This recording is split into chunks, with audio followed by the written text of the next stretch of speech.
up, people? You already know who it is. It's your main man, DZ the Great. And today I'm doing something new on my channel. I'm finna start introducing my version of the top 5 SEC quarterbacks from the previous week that been played. So now I missed out on the first two, but we're gonna start with week 3. And I got a list of my top 5 quarterbacks in the SEC after week 3. Now, the list that I'm about to put out, if you're familiar with my page, I also put out a list and on the preseason from 1 to 16. And I can tell you this right now, the quarterbacks that I have in that top 5 over there is definitely going to be slightly different from the top 5 that I got today. That's why a lot of people say, preseason ranking is good to kind of give you a measuring stick where you think teams and quarterbacks and players are going to be at. But it's something that you shouldn't hang your hat on, because after, when the season kick off, man, things can go different. Like I say, man, we seen some games in week 1 that we thought like, wow, that really happened. Bama losing to Florida State. Clemson losing to LSU. And the reason why I had to bring LSU up, because LSU hasn't won a season opener since the year they won the championship. That was in 2019, so they were working on 5-6 years of losing in their season opener. So that's what I'm saying, man. These seasons be crazy. So, without further ado, I have my top 5, and coming in at number 5 is Diego Pavia, quarterback out of Vanderbilt. His team is currently number 3, and they're now ranked. I think Vanderbilt is ranked like number 22 or something like that. But they're in the top 25 for the first time in a while. Their quarterback, Diego Pavia, he has 645-yard passing, 7 touchdowns with 2 interceptions. And he has a QBR rating for 82.4, and that is good for 16th in the country. He's a senior. He's definitely got that leadership for them guys. I think he's perfect for, Coach Lee and the coaching staff over there. I think he's actually a good quarterback for them. So that is my number 5 quarterback on the list. And Diego Pavia, I think I had him at number 12 or something on my preseason list. So yeah, he's at number 5 now. We only headed into week 4, so we only seen 3 weeks of college football, and he's already gonna crack the top 5. And like I said, his team is undefeated. So, and they got Georgia State next week, so they could possibly be looking at a 4-0 start. That's good for Vanderbilt. So, congratulations to Pavia. You have made my top 5 at number 5. All right, at number 4, I have Marcel Reed. Marcel Reed is 3-0 on the season. Just picked up a signature win against Notre Dame at Notre Dame by a score of 42-41. Notre Dame was like number 8 or 9 or something like that. They was ranked pretty high just to have one loss. Like, they was still up though, and they still ranked with 2 losses. They like 24. They 0-2 and got they still ranked number 24, which is crazy. But anyway, Marcel Reed has 869-yard passing on the season, 9 touchdowns with 1 interception, and he has a QBR rating of 74.8. Like I said, Marcel Reed took over last year midway when their quarterback went down, got hurt, and he hasn't looked back. And I think Texas A&M, they look real good with Marcel Reed, the quarterback. Like I say, they undefeated.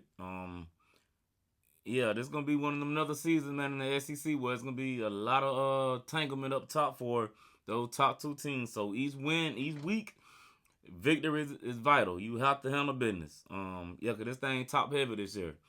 So we got Vanderbilt undefeated in the SEC. You got Marcel Reed undefeated in the SEC. So yeah, we got so this thing is top heavy. This is what I like though. But yeah, Marcel Reed is number 4 in my top 5 after week 3. Number 3, I got Joey Aguilar. Joey Aguilar is a football player. He is a quarterback. He struck a lot of fear in me this past Saturday. He was connecting with his receivers line. They was bums away. They was going up top at will. But we finally made a way to make adjustments, and their kicker gave us a gift, and the rest is history. But Joey Aguilar and the Tennessee Volunteers is 2-1. He's coming in after week 3. He has 906-yard passing, 9 touchdowns against 2 interceptions, and he has a QBR rating of 78.6. Joey Aguilar definitely fit Josh Heupel offense. It fit him. They got the right pieces around him. That's why I was telling people, yeah, we know he struggled at App State. He had 24 interceptions the last 2 seasons and all that, yada, yada, yada. Yeah, but when you get with the right coaching staff and the right system, it'll make any quarterback look good, and that's what's going on with Joey Aguilar. Josh Heupel definitely got him looking good over there. Definitely got him looking good. And I'm predicting we're gonna meet up again in the SEC championship. That's just my prediction. Yeah, I think Joey Aguilar and the Vols will meet Gunnar Stockton and the Dogs, and they're gonna go at it one more time for all the marbles in the SEC. That's just my prediction for right now. But who knows? We'll see how the season play out. But yes, I have Joey Aguilar at number 3. At number 2, I got John Matera out of Oklahoma. He has 944-yard passing, 5 touchdowns, 3 interceptions, and he has a QBR rating of 77.5. He also has the Oklahoma Sooners undefeated at 3-0, and they have a ranked win under their belt. So that's why I got him in the top 5. And John Matera has definitely been looking the part. He's been looking good. He transferring over from Washington State. The OC came along with him in Oklahoma, so that's why that offense is looking good. Oklahoma can actually make some noise this week, but they got a little test this week. They got to play Auburn, and Auburn have like turned it on. Like Auburn ranked for the first time in a few years this week. So yeah, we got a nice one brewing on the I think they playing in Oklahoma, but yeah, we got one brewing in Norman. So yeah, that's gonna be a good game. That's gonna be a good game. I'm gonna definitely be tuning in that one because we off this week, so I'm gonna definitely be tuning in on that one. But yes, I have John Matera at number 2, as far as my top 5 quarterbacks after week 3. And at number 1, I have Gunnar Stockton at number 1. And let me explain to you why I have Gunnar Stockton at number 1. It was only right to put him at number 1 because he won SEC Offensive Player of the Year. So it was only right that I put him at number 1. But he also has the Bulldogs 3-0. He has 721 passing yards, 4 touchdowns, no picks. And he has a QBR rating of 86.1. And he got a roughly around about 200 yards rushing on the ground. So that's why I got Gunnar Stockton at number 1. He's actually the SEC Offensive Player of the Week. So it was only right that I put him there. Gunnar Stockton definitely showed me. He proved me wrong. I did have my little doubts about Gunnar because I felt like he was just scared to pull the trigger. He didn't have no problem pulling that trigger Saturday. He was aiming and hitting his target. And if Gunnar Stockton continue to play like that for the rest of the season, the Dogs in good shape. We just got to tighten up that defense. But I ain't talking about all that right now. I'm just talking about quarterbacks and the quarterback play. So yes, I have Gunnar Stockton at number 1. And I do gotta say this. For the number 5 spot, I was going back and forth.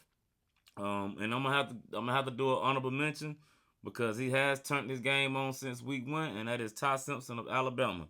Yeah, they did go down to Florida State, but since then he has turned it on.